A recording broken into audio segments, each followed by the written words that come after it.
बिस्मिल्लाहिर्रहमानिर्रहीम। आज हम टॉपिक 14.10 पढ़ने लगे हैं, जिसका नाम है गैल्वेनोमीटर।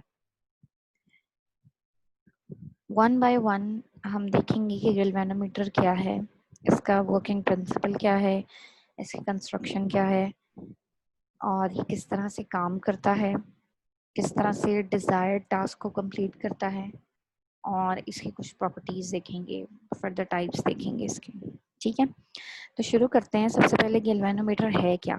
गैल्वेनोमीटर एक ऐसा इंस्ट्रूमेंट है, ऐसा डिवाइस है जो करंट को डिटेक्ट करने के लिए यूज होता है। डिटेक्ट करने का मतलब है कि करंट की प्रेजेंस को इंडिकेट करेगा कि करंट मौजूद है या नहीं है। इसके अलावा अगर करंट बहुत लो हो तो ये उसको भी मेजर कर सकता है, अदरवाइज हाई करंट को मेजर करने के लिए ये एक रिलायबल डिवाइस नहीं है। तो गैल्वेनोमीटर को जनरली हम ऐसे डिफाइन करते हैं कि it is an electrical instrument which is used to detect the passage of current. ठीक है, तो करंट को डिटेक्ट करने के लिए यूज होगा, पैसेज ऑफ करंट को डिटेक्ट करने के लिए यूज होगा। ठीक है, तो ये जो है ये हमारा गैल्वेनोमीटर है। अब इसकी वर्किंग कैसे है, ये किस तरह से काम करता है, उसके लिए हम इसका वर्किंग प्रिंसिपल देखते हैं। तो इसका वर्किंग प्रिंसिपल वही है जो हमने लास्ट टॉपिक में डिस्कस किया था 14.9 में, कि जब भी किसी करंट कैरिंग कॉइल को एक एक्सटर्नल मैग्नेटिक फील्ड में रखते हैं तो उसके ऊपर एक टॉर्क एक्ट करता है।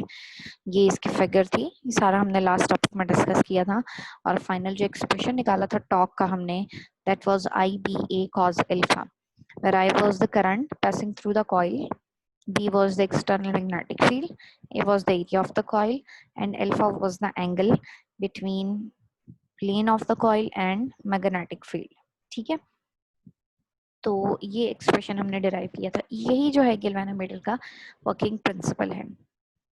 तो क्या होता है कि जब भी हम किसी कंडक्टर को एक्सटर्नल मैग्नेटिक फील्ड में रखते हैं तो क्या होता है कि जब उसमें से करंट पास करता है उस कॉइल में से तो वो कॉइल रोटेट करती है।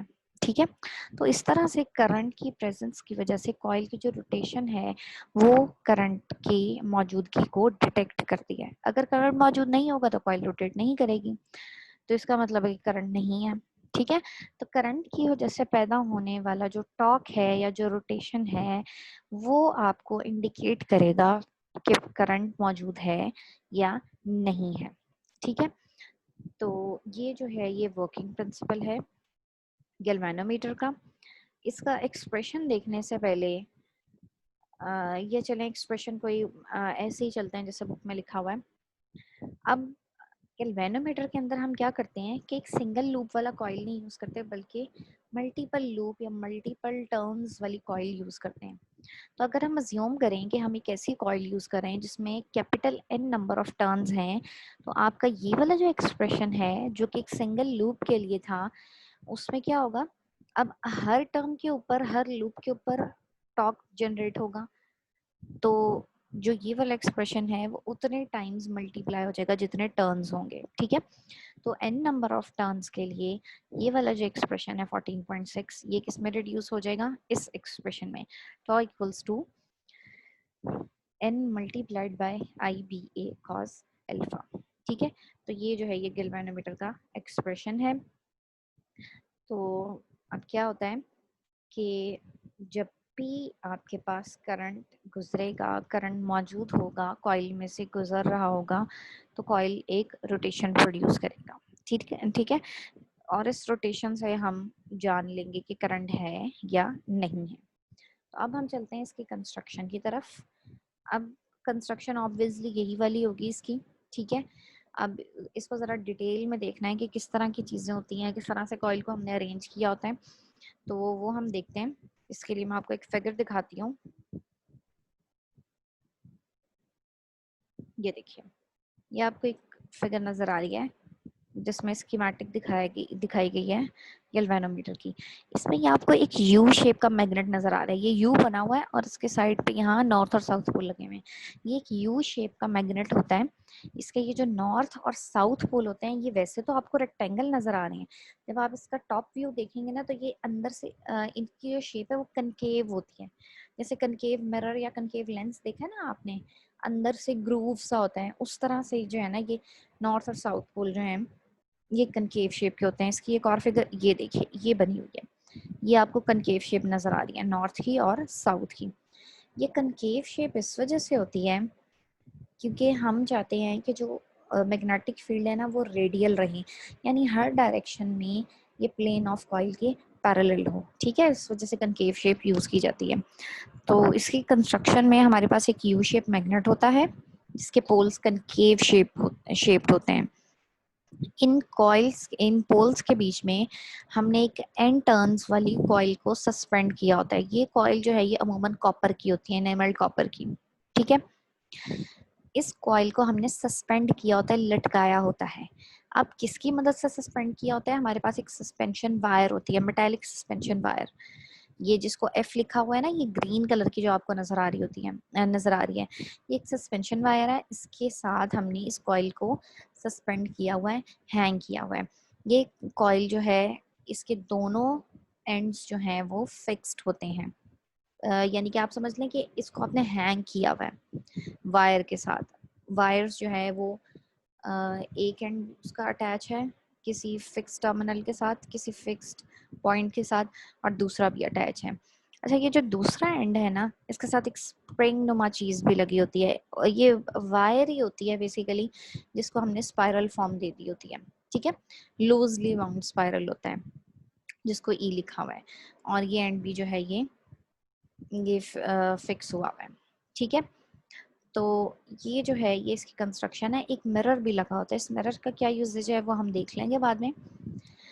तो ये जो कॉइल है ना इसके लूप तो वैसे रेक्टेंगल होते हैं, लेकिन हमने जो मैग्नेटिक फील्ड है उसको रेडियल रखने के लिए हम क्या करते हैं, एक सॉफ्ट आयरन का सिलेंडर होता है।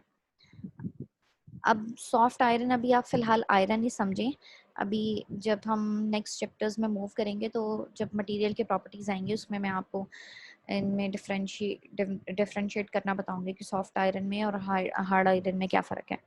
सॉफ्ट आयरन को फिलहाल आप आयरन ही समझें, ठीक है। तो सॉफ्ट आयरन का एक सिलेंडर होता है, सिलेंडर अब आपको पता है किस शेप का होता है ना, ठीक है। उसको हमने इस कॉइल के टर्न्स के बीच में रख देते हैं। ये जो डी लिखा हुआ है बेसिकली ये सिलेंडर को शो कर रहा है। ये देखें, soft iron cylinder D is placed inside the coil to make the field radial and stronger. तो इस सिलेंडर की वजह से इसके दो फायदे होते हैं सिलेंडर रखने के। एक तो फील्ड रेडियल ही रहती है, ठीक है, और दूसरा इसका फायदा ये होता है क्योंकि आयरन मैग्नेटिक फील्ड को स्ट्रॉन्ग करता है तो इस कॉइल के अंदर मैग्नेटिक फील्ड स्ट्रॉन्ग भी हो जाती है। ठीक है, तो ये इसकी कंस्ट्रक्शन थी। अब हम देखते हैं कि इन चीज़ों को यूज़ करके किस तरह से हम इसकी वर्किंग कराते हैं। तो क्या होता है कि जब इसमें से करंट पास करेगा, अच्छा इससे पहले मैं एक और बात बता दूं, ये जो सस्पेंशन वायर है ना, ये जो हमने एक स्प्रिंग नुमा चीज़ लगाई हुई है, ये लूज स्पाइरल लगाया हुआ है, इसका पर्पस ये है कि ये एक खास हद तक कॉइल को रोटेट होने देता है, उसके बाद ये उसको वापस अपनी पोजीशन में ले आता है। ठीक है, यानी कि कॉइल जो है वो पूरा नहीं घूमेगी, सिर्फ सर्कल का हाफ पार्ट कंप्लीट करेगी, यानी कि 180 डिग्री तक रोटेट कर सकती है। इसके बाद ये वापस अपनी पोजीशन में आ जाती है। ठीक है, तो अब हम वर्किंग को डिस्कस करते हैं। क्या होता है कि जैसे ही करंट पास करता है इस कॉइल में से तो एक कपल प्रोड्यूस होता है, एक टॉर्क जनरेट होता है। इस कपल को हम डिफ्लेक्टिंग कपल कहते हैं। ये कपल क्या करेगा, ये कॉइल को रोटेट करवाएगा। ठीक है, तो जब करंट पास करेगा तो क्या होगा कि आपकी ये जो कॉइल है ये कपल की वजह से डिफ्लेक्ट होगी, इसमें रोटेशन पैदा होगी। इस कॉइल के कपल को इस कपल को जो इस जनरेट हो रहा है हम कहते हैं कि डिफ्लेक्टिंग कपल है, क्योंकि ये डिफ्लेक्शन प्रोड्यूस कर रहा है। ठीक है, तो डिफ्लेक्टिंग कपल या जिसको हम डिफ्लेक्टिंग टॉर्क समझ लें कहीं, उसकी अमाउंट हम कैसे निकालेंगे? वही इक्वेशन जो हमने पीछे निकाली है, क्या होगा? NIBA cos of alpha. ठीक है। अच्छा, अब चूंकि हमारे पास मैग्नेटिक फील्ड रेडियल है, तो हर जगह जो प्लेन ऑफ कॉइल है और मैग्नेटिक फील्ड लाइन है उसके बीच में एंगल 0 बनेगा। ठीक है, पैरेलल होंगे दोनों। रेडियल इसलिए किया था ना ताकि पैरेलल हो जाएं दोनों। तो आपका जो अल्फा की वैल्यू है वो हमेशा 0 रहेगी इस कंस्ट्रक्शन के अंदर। तो जब ये 0 होगी तो cos अल्फा 1 होगा। तो आपका जो डिफ्लेक्टिंग कपल है उसकी वैल्यू क्या आ जाती है? NIBA। ठीक है, तो ये हमारा निकल गया है डिफ्लेक्टिंग कपल। अच्छा, अब क्या होता है, जैसे ही ये कॉइल रोटेट करती है, सपोज यहाँ से आउटवर्ड फोर्स लग रही है, यहाँ से इनवर्ड, ये मैं आपको समझाने के लिए एग्जांपल ले रही हूँ। तो ये क्लॉकवाइज डायरेक्शन में रोटेट करने लगी। ठीक है, जब इसकी हाफ रोटेशन कंप्लीट हो जाती है ना, तो क्या होता है कि ये स्प्रिंग भी इसके साथ रोटेट कर रहा है। ठीक है, इसमें भी ट्विस्ट पैदा होता है। अब ये जो ट्विस्ट है, ये क्या करता है, हाफ रोटेशन कंप्लीट होने के बाद जब कॉइल कोशिश करती है कि मजीद मूव करे, तो क्या करता है, इसको वापस अपनी पोजीशन में वापस ले आता है, रीस्टोर करता है इसकी पोजीशन को। तो आपने जैसे जब आप मैथ स्प्रिंग सिस्टम पढ़ते हैं उसमें एक रीस्टोरिंग फोर्स पढ़ते हैं ना, जब आप खींचते हैं स्प्रिंग को और फिर जब रिलीज करते हैं, तो वो रीस्टोरिंग फोर्स उसको दोबारा अपनी पोजीशन में वापस लेके जाती है। तो इन द सेम वे, क्योंकि यहाँ पे टॉर्क है या कपल है, तो ये स्प्रिंग जो है ये एक रीस्टोरिंग कपल या रीस्टोरिंग टॉर्क जनरेट करता है, जो कि इस कॉइल को अपनी ओरिजिनल पोजीशन में वापस लेकर आती है। ठीक है, उसके जो ट्विस्ट उसके अंदर पैदा हुआ होता है उसको अनट्विस्ट करती है। ठीक हो गया। तो ये जो इस स्प्रिंग के अंदर रीस्टोरिंग कपल पैदा हो रहा है, इसको रीस्टोरिंग टॉर्क या रीस्टोरिंग कपल का नाम देते हैं। ठीक है, और ये डिपेंड कर रहा होता है कि कॉइल के अंदर कितनी रोटेशन हुई है। तो अगर सपोज कॉइल के अंदर जो रोटेशन है वो थीटा है, तो अकॉर्डिंग टू हुक्स लॉ, अगर मैथ स्प्रिंग सिस्टम याद करें तो हुक्स लॉ क्या था? F इक्वल्स टू के एक्स। ठीक है, F was the force, K was the spring constant and X was the displacement. तो अब F की जगह, फोर्स की जगह क्या आ जाएगा? रिस्टोरिंग टॉर्क आ जाएगा, जो कि ये इस इक्वेशन में लिखा नजर आ रहा है। K की जगह, चूंकि वो स्प्रिंग हम इस तरह उसको हॉरिजॉन्टली खींच रहे होते हैं, तो इस वजह से वो स्प्रिंग एक कांस्टेंट था। लेकिन अगर ट्विस्ट हो तो ट्विस्ट के लिए एक नया कांस्टेंट इंट्रोड्यूस कराना पड़ेगा, उसको हमने सी कहा है। ठीक है, इस सी को भी अभी हम देखते हैं। और एक्स जो कि डिस्प्लेसमेंट था, एक्सटेंशन थी, अब वो क्या होगा? वो डिस्प्लेसमेंट होगा जो रोटेशनल मोशन के अंदर आएगा, यानी कि थीटा, रोटेशनल डिस्प्लेसमेंट समझ लें। ठीक है, तो हुक्स लॉ जो F इक्वल्स टू के एक्स था, वो इस केस में, रोटेशन के केस में, किसमें रिड्यूस हो गया? Restoring torque equals to C into theta, where C is the constant of the suspension wire, और इस कांस्टेंट का नाम है टॉर्शनल कपल। ठीक है, इसका नाम है टॉर्शनल कपल। ये जिसको हमने रीस्टोरिंग टॉर्क कहा था ना, उसके लिए ये कांस्टेंट जो है वो हमने इंट्रोड्यूस कराया था, और इसका नाम है टॉर्शनल कपल। ठीक है, और ये एक यूनिट ट्विस्ट के लिए, बल्कि एक यूनिट नहीं, यूनिट तो एक ही होता है, यूनिट ट्विस्ट के लिए जो कपल की अमाउंट है उसको इंडिकेट करता है। ठीक है, तो ये हमारा निकल आया रिस्टोरिंग टॉर्क। अब आपको पता है कि action and reactions are equal but opposite in direction. तो वही चीज यहाँ पे लिखी हुई है कि ये डिफ्लेक्टिंग टॉर्क जो है वो एक्शन था, और उसके रिएक्शन में रिस्टोरिंग टॉर्क जनरेट हुआ, तो ये दोनों बराबर हो जाएंगे। ठीक है, और जब ये दोनों बराबर होंगे तो कॉइल आपकी रेस्ट पर रहेगी। तो इन दोनों की वैल्यूज लगाते हैं। यहाँ से आ जाएगी NIBA, डिफ्लेक्टिंग टॉर्क की वैल्यू, और यहाँ से आ जाएगी रिस्टोरिंग टॉर्क की value which is C theta. तो यहाँ से करंट की अमाउंट निकालें, that will be C over BAN into theta. अच्छा, C एक कांस्टेंट था जिसको हमने टॉर्शनल कपल कहा है। B मैग्नेटिक फील्ड है, आपने खुद से मैग्नेट लगाया हुआ है, वो फिक्स्ड है।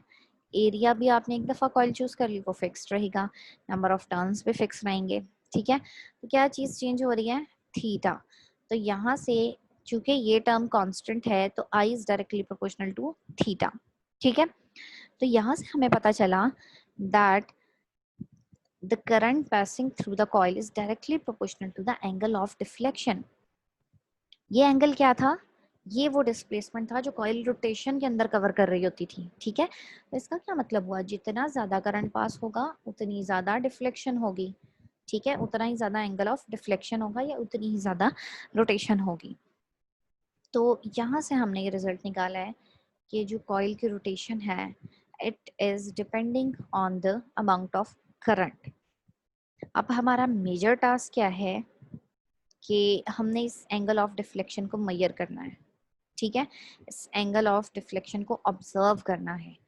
तो इसको हम कैसे करेंगे ये पढ़ते हैं। तो इसके लिए हमारे पास दो कॉमन तरीके हैं, और वो दो तरीके क्या क्या हैं वो अब हम पढ़ते हैं। ठीक है जी। In sensitive galvanometers, the angle of deflection is observed by means of small mirror attached to the coil along with the lamp and scale arrangement. तो जब हम कंस्ट्रक्शन पढ़े थे, ये मैंने आपको दिखाया था कि M जो है ये एक मिरर लगा हुआ है। तो ये मिरर बेसिकली क्या करता है, ये डिफ्लेक्शन को ऑब्जर्व करने में हेल्प करता है। और इसके साथ हमने क्या, एक लैंप और एक स्केल की अरेंजमेंट लगाई होती है। ठीक है, होता क्या है, a beam of light from the lamp is directed towards the mirror of the galvanometer। ये 14.17 में आपको नजर आ रहा है, ये लैंप लगा हुआ है। ठीक है, यहाँ से आप लाइट थ्रो करते हैं मिरर की तरफ। ठीक है, तो आपने एक लाइट जो है वो मिरर की तरफ थ्रो की है। After reflection from the mirror it produces a spot on a translucent scale placed at a distance of 1 metre from the galvanometer. अब इस गैल्वेनोमीटर से 1 मीटर के डिस्टेंस पर हमने एक स्केल रखा होता है। जैसे ही लाइट यहाँ से रिफ्लेक्ट होती है वैसे ही क्या होता है, इधर एक लाइट का स्पॉट बन जाता है। ठीक है, अच्छा अब जैसे जब मिरर मूव करेगा, ये लाइट हम कॉन्टिन्यूसली प्रोवाइड कर रहे हैं, जैसे ही मिरर मूव करेगा तो ऑब्वियसली ये जो रिफ्लेक्शन वाला पॉइंट है, ये स्पॉट जो बन रहा था वो भी चेंज होता जाएगा। ठीक है, जैसे जैसे मिरर की पोजीशन होगी एंगल ऑफ रिफ्लेक्शन भी चेंज होता जाएगा। तो एक्चुअली इस अरेंजमेंट के अंदर क्या होता है, आपको स्केल के ऊपर स्पॉट मूव करता नजर आता है। ठीक है, when the coil rotates the mirror attached to the coil also rotate and spot of light moves along the scale. The displacement of the spot of light on the scale is proportional to the angle of deflection. ठीक है, provided the angle of deflection is small. तो ये जो distance इस पे cover हो रहा होता है स्पॉट ऑफ लाइट का, ये आपको एक्चुअली रोटेशन की अमाउंट यानी कि थीटा की अमाउंट बता रहा होता है। ठीक है, तो इस तरह मिरर को यूज करके और लैंप एंड स्केल अरेंजमेंट को यूज करके हम एंगल या आप कह लें कि रोटेशन जो है, डिफ्लेक्शन जो है वो ऑब्जर्व कर सकते हैं। ठीक है, the galvanometer used in school and college laboratories is a pivoted type galvanometer. ठीक है, पाइवटेड टाइप का मतलब क्या है, पाइवट पॉइंट आपने पढ़ा हुआ है, जिस एक फिक्स पॉइंट होता है जिसके गिर्द रोटेशन हो रही होती है। ठीक है, तो पाइवटेड टाइप गैल्वेनोमीटर यूज होते हैं लेबोरेटरी के अंदर। ये जो आपको फिगर में ये नजर आ रहा है ये है पाइवटेड टाइप गैल्वेनोमीटर। ठीक है, अब इसके अंदर होता क्या है, in this type of galvanometer the coil is pivoted between two jewelled bearings. ये आपको नजर आ रहा है, ये कॉइल जो है ये ज्यूल्ड बेयरिंग्स लगे हुए हैं, यहाँ पर स्प्रिंग है, ये लोअर स्प्रिंग है। ठीक है, इसके बीच में ये आपको कॉइल नजर आ रहा होगा। ठीक है, तो ये इसके बीच में जो है वो पाइवट हुआ हुआ है, यानी कि ये जो बेयरिंग्स है ना, इनका सेंटर जो है ये कॉइल का सेंटर होगा, ये इसके इर्द गिर्द रोटेट कर पाएगी कॉइल जो है। The restoring torque is provided by two hair springs, ये जो मैंने अभी आपको दिखाए हैं, which also serve as current leads। ठीक है, करंट लीड का मतलब है कि ये करंट प्रोवाइड कर रहे होते हैं और करंट कॉइल से वापस भी लेकर जा रहे होते हैं। A light aluminum pointer is attached to the coil which moves over a scale।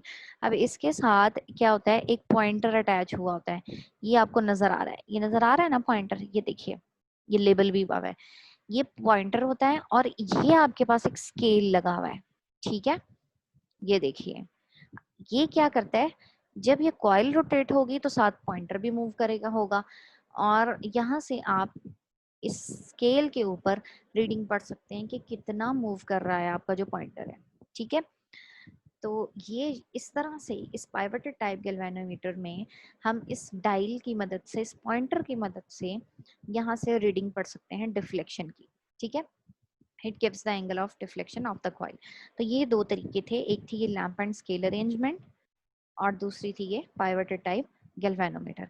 ये दो तरीके हैं जिससे हम deflection of the coil measure कर सकते हैं। ठीक है, तो इस तरह से हमारी जो वर्किंग है वो चलती है गैल्वेनोमीटर की। अब हमारा नेक्स्ट पॉइंट जो है वो है गैल्वेनोमीटर की सेंसिटिविटी। वर्किंग डिस्कस करने के बाद हमने देखा कि किस तरह से डिफ्लेक्शन ऑब्जर्व करेंगे। अब नेक्स्ट पॉइंट जो है वो है हमारा sensitivity of the galvanometer. Sensitivity का क्या मतलब है? शुरू में हमने पढ़ा कि गैल्वेनोमीटर करंट को मेजर नहीं करता, लो करंट्स को मेजर कर सकता है लेकिन हाई करंट को मेजर नहीं कर सकता। इसकी वजह क्या है? गैल्वेनोमीटर बहुत सेंसिटिव डिवाइस है। थोड़ा सा भी करंट पास होता है तो कपल जनरेट होता है, टॉर्क जनरेट होता है और उसकी वजह से कॉइल जो है वो बहुत ज्यादा रोटेशन शो करती है। तो थोड़ा सा भी करंट होगा, कॉइल में बहुत ज्यादा रोटेशन होगी। तो आप एग्जैक्टली नहीं बता सकते हैं कि कितना करंट पास कर रहा है। ये जो है ये गैल्वेनोमीटर की सेंसिटिविटी कहलाती है। ठीक है, तो अब ये सेंसिटिविटी के बारे में हम पढ़ने लगे हैं। It is obvious from equation 14.17 जो हमने यहाँ पे डिराइव की थी। ये देखिए, I equals to C over B A N into theta. ठीक है, अच्छा that a galvanometer can be made more sensitive. More sensitive मतलब कि और ज्यादा डिफ्लेक्शन दे थोड़े करंट के लिए। ठीक है, तो we can made it to be more sensitive if C over BAN is made small। इसका क्या मतलब है? ये देखिए, ये एक इक्वेशन लिखी है, ये सारा तो कांस्टेंट था C over BAN into theta. ठीक है, अब वो कह रहा है कि इसको बहुत और सेंसिटिव बना सकते हैं गैल्वेनोमीटर को। गैल्वेनोमीटर को और ज्यादा सेंसिटिव बनाने का क्या मतलब है? कि और ज्यादा डिफ्लेक्शन हो गिवन अमाउंट ऑफ करंट के लिए, यानी कि थीटा लार्ज होता जाए। ठीक है, तो अगर थीटा हमने लार्ज करना है तो अकॉर्डिंग टू दिस इक्वेशन ये कांस्टेंट स्मॉल करना पड़ेगा। ठीक है, दोनों साइड्स बराबर है ना, आई की अमाउंट अगर हमने फिक्स कर दी है और हम कह रहे हैं थीटा बढ़ाना है, तो इसको करंट के बराबर रखने के लिए हमें सी ओवर बी ए एन की वैल्यू छोटी करनी पड़ेगी। ठीक है, तो वही लिखा हुआ है कि गैल्वेनोमीटर को ज्यादा सेंसिटिव बनाने के लिए आपको सी ओवर बी ए एन की वैल्यू स्मॉल करनी पड़ेगी, छोटी करनी पड़ेगी। ठीक है, तो अब C over B A N के अंदर आपको चार फैक्टर्स नजर आ रहे हैं। ठीक है, एक है torsional couple C, magnetic field, area and number of turns. ठीक है, अब इन फैक्टर्स को किस तरह से हम अरेंज करेंगे? इस ओवरऑल फैक्टर की value C over B A N की वैल्यू स्मॉल हो जाए या डिक्रीज कर जाए, तो उसके लिए क्या क्या पॉसिबिलिटीज हैं? C में भी डिक्रीज्ड, यानी कि आप C को छोटा कर दें। C जब छोटा होगा और वो डिनोमिनेटर की वैल्यू से डिवाइड होगा तो वो और छोटा हो जाएगा। ठीक है, या फिर दूसरा हल क्या है? डिनोमिनेटर को बड़ा कर दें। जब डिनोमिनेटर बड़ा होता है तो आंसर आपका छोटा आता है। ठीक है, क्योंकि वो डिवाइड कर रहा है ना, तो आंसर आपका छोटा आएगा। तो B की या A की या N की वैल्यू इंक्रीज कर दें। ठीक है, तो ये पॉसिबिलिटीज हैं, C को डिक्रीज कर दें या फिर B A N में से किसी एक की या तीनों की वैल्यू इंक्रीज कर दें, तो इससे आपकी ये जो कांस्टेंट की वैल्यू है वो स्मॉल हो जाएगी और अल्टीमेटली आपके पास डिफ्लेक्शन जो है वो बढ़ जाएगी। The couple C for unit twist of the suspension wire can be decreased by increasing its length and by decreasing its diameter। तो अगर आपने C को छोटा करना है तो क्या होगा? आपको सस्पेंशन वायर जो यूज किया या तो उसकी लेंथ बढ़ा दें, ठीक है, और उसका डायमीटर डिक्रीज कर दें। तो इस तरह से आप C की वैल्यू को कम कर सकते हैं। ठीक है, this process however can not be taken too far. अब क्योंकि वायर के साथ आपका कॉइल हैंग हुआ है, अगर कॉइल का डायामीटर आप कम करते हैं तो ये रिस्की है कि आपकी जो वायर है वो टूट ना जाए। कॉइल हैंग हुआ है, जब उसमें ट्विस्ट होगी, ज़्यादा ट्विस्ट होगी, तो खतरा है कि डायामीटर कम होगा, मतलब वायर आपकी वीक होती जा रही है, तो आपके पास खतरा है कि वायर टूटने का। ठीक है, तो इसको हम एक लिमिट तक कर सकते हैं। ऐसा नहीं है कि डायामीटर आप बहुत ही कम कर दें, नहीं, ऐसा नहीं हो सकता। इसी तरह लेंथ भी आप एक लिमिट तक इंक्रीज कर सकते हैं। तो यही लिखा हुआ है, this process however can not be taken too far as the suspension must be strong enough to support the coil. तो सस्पेंशन जो है जिस वायर के साथ कॉइल आपने अटैच की हुई है वो इतनी स्ट्रांग तो हो कि कॉइल को सपोर्ट कर सके। तो इस वजह से हम ये काम बहुत ज़्यादा नहीं कर सकते। ठीक है, तो ये जो है सी की मैनेजमेंट, ठीक है, किस तरह से हमने सेंसिटिविटी बढ़ाने के लिए सी को मैनेज करना है। Another method to increase the sensitivity of galvanometer is to increase N. तो अभी हमने दूसरा तरीका क्या पढ़ा था कि डिनोमिनेटर में जो फैक्टर्स हैं उनको इंक्रीज कर दें। तो सबसे पहले हम एन की नंबर ऑफ टर्न्स की बात करते हैं कि नंबर ऑफ टर्न्स अगर बढ़ा दें तब भी उस कांस्टेंट की वैल्यू छोटी हो जाएगी। ठीक है, तो नंबर ऑफ टर्न्स अब बढ़ाने से फ़ायदा तो हमें हो गया, कांस्टेंट की वैल्यू छोटी हो गई, डिफ्लेक्शन बढ़ गई, लेकिन इससे जो है हमें एक नुकसान भी होगा। वो क्या होगा कि कॉइल हैवी होती जाएगी। ठीक है, कॉइल जो है वो हैवी होती जाएगी, उसको रोटेट करवाने के लिए फिर हमें सस्पेंशन वायर भी उसी हिसाब से चाहिए होगी। सॉरी, रोटेट करवाने के लिए नहीं, उसको सपोर्ट करने के लिए। ठीक है, तो नंबर ऑफ टर्न्स भी हम बहुत ज़्यादा हद तक नहीं बढ़ा सकते। ठीक हो गया। To compensate for the loss of sensitivity in case fewer turns are used in the coil, we increase the value of magnetic field employed. तो अब यहाँ क्या लिखा हुआ है, एन के साथ दूसरा फैक्टर क्या था, एरिया और मैग्नेटिक फील्ड। तो यहाँ पे लिखा हुआ है कि ये जो लॉस ऑफ सेंसिटिविटी है, एन को इंक्रीज करने से, एन को इंक्रीज जो हम कर रहे थे वो तो हमारे लिए इतना हेल्पफुल नहीं है क्योंकि कॉइल हैवी हो जाएगी। तो हम क्या करते हैं कि नंबर ऑफ टर्न्स को इंक्रीज करने की बजाय हम थोड़े टर्न्स रखते हैं और मैग्नेटिक फील्ड की वैल्यू को स्ट्रॉन्ग कर देते हैं। ठीक है, तो ये एक तरीका हो सकता है सेंसिटिविटी बढ़ाने का। We define current sensitivity of a galvanometer as the current in micro ampere. अब माइक्रो एम्पेयर में करंट आप अंदाजा लगा लें कितना कम होता है। required to produce 1 millimeter deflection on a scale placed 1 meter away from the mirror of the galvanometer। तो ये जो है ये सेंसिटिविटी ऑफ गैल्वेनोमीटर है कि जब करंट पास करे उसमें से माइक्रो एम्पेयर में, ठीक है, यानी बहुत थोड़ा करंट पास करे, तो वो स्केल के ऊपर 1 मिलीमीटर की डिफ्लेक्शन शो करें and scale must be 1 metre away from the mirror of the galvanometer. ये जो अभी हमने पीछे लैंप एंड स्केल अरेंजमेंट पढ़ी है उसको लेकर ये डेफिनेशन की गई है। When the current passing through the galvanometer is discontinued, the coil will not come to rest as soon as the current flowing through the coil is stopped. It keeps on oscillating about its mean position before coming to rest. तो अब क्या बात हो रही है कि जब आप करंट को स्टॉप कर देते हैं तो कॉइल एकदम से वापस नहीं आएगा अपनी ओरिजिनल पोजीशन पे, यानी कि रेस्ट नहीं हो जाएगा, बल्कि वो थोड़ी देर तक ऑसिलेट करता रहता है। वैसे ही है जैसे पेंडुलम है, पेंडुलम पे आप फोर्स लगाना छोड़ दें तो ऑसिलेशन होती रहती है ना, उसमें थोड़ी देर तक स्टॉप होती हैं। In the same way coil oscillate करता रहेगा थोड़ी देर तक और फिर आहिस्ता आहिस्ता आहिस्ता आहिस्ता स्टॉप होता है। तो यही लिखा हुआ है, it keeps on oscillating about its mean position before coming to rest. And the same way, if the current is established suddenly in a galvanometer, the coil will shoot beyond its final equilibrium position and will oscillate several times before coming to rest at its equilibrium position. तो अगर current आप provide कर रहे हैं तो एकदम से जब करंट बढ़ेगा तो फिर वो ऑसिलेट करता रहेगा, रुकेगा नहीं अपनी रोटेशन पर, यानी कि वो एक फिक्स डिफ्लेक्शन पर नहीं रुकेगा बल्कि ऑसिलेट करता रहेगा। फिर आहिस्ता आहिस्ता जाके वो जितनी डिफ्लेक्शन उसमें होगी, desired deflection according to the current, तब वो जाकर स्टॉप होगा। और अब ऑब्वियसली जब आप एक गैल्वेनोमीटर आपने लगाया हुआ है सर्किट में और वो इस तरह ऑसिलेट करता जा रहा है तो आपको बहुत टाइम लगेगा। जब उसको यानी कि टाइम चाहिए उसको रेस्ट पर आने के लिए, तो आप वेट करते रहेंगे कि हम ये रेस्ट पर आए तो फिर हम उससे रीडिंग पढ़ें। तो ये काफ़ी एनॉइंग है और हम चाहते हैं कि ये जल्दी से जो है वो रेस्ट पर आए। ठीक है, तो इसके लिए ये जो इस टाइप के गैल्वेनोमीटर हैं, such galvanometer in which the coil comes to rest quickly after the current pass through it और the current is stopped from it flowing through it is called stable और डेड बीट गैल्वेनोमीटर। तो इस तरह के जो coil हैं जो फौरन से रेस्ट पर आ जाते हैं, ठीक है, जिनमें सेंसिटिविटी थोड़ी सी कम होती है, या आप कह लें कि उनका जो डायल है वो फौरन से स्टॉप हो जाता है, उनको हम डेड बीट या स्टेबल गैल्वेनोमीटर कहते हैं।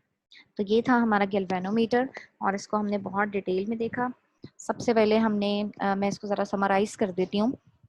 सबसे पहले हमने देखा गैल्वेनोमीटर क्या है। तो गैल्वेनोमीटर एक ऐसा इलेक्ट्रिकल डिवाइस था, इलेक्ट्रिकल इंस्ट्रूमेंट था जिससे हम करंट को डिटेक्ट कर सकते हैं। ठीक है। फिर हमने इसका वर्किंग प्रिंसिपल देखा। वर्किंग प्रिंसिपल था कि जब भी किसी करंट कैरिंग कॉइल को हम मैग्नेटिक फील्ड में रखेंगे उसमें टॉर्क प्रोड्यूस होगा। उसकी रोटेशन जो है वो प्रेजेंस ऑफ करंट को इंडिकेट करेगी। फिर उसके बाद हमने इसकी कंस्ट्रक्शन देखी। कंस्ट्रक्शन में हर पार्ट के फंक्शन को डिस्कस किया और उसके बाद हमने डिटेल में इसकी वर्किंग देखी। वर्किंग देखने के बाद हमने डिफ्लेक्शन को ऑब्जर्व करने के तरीके पढ़े, जिनमें एक था लैम्प एंड स्केल अरेंजमेंट और दूसरा था पाइवटेड टाइप गैल्वेनोमीटर। फिर उसके बाद हमने सेंसिटिविटी ऑफ गैल्वेनोमीटर को डिस्कस किया और देखा किस तरह से सेंसिटिविटी हम बढ़ा सकते हैं। सेंसिटिविटी बढ़ाने का पर्पस ये है कि थोड़ा सा भी करंट होना तो आपको पता चल जाए, वो डिटेक्ट हो जाए।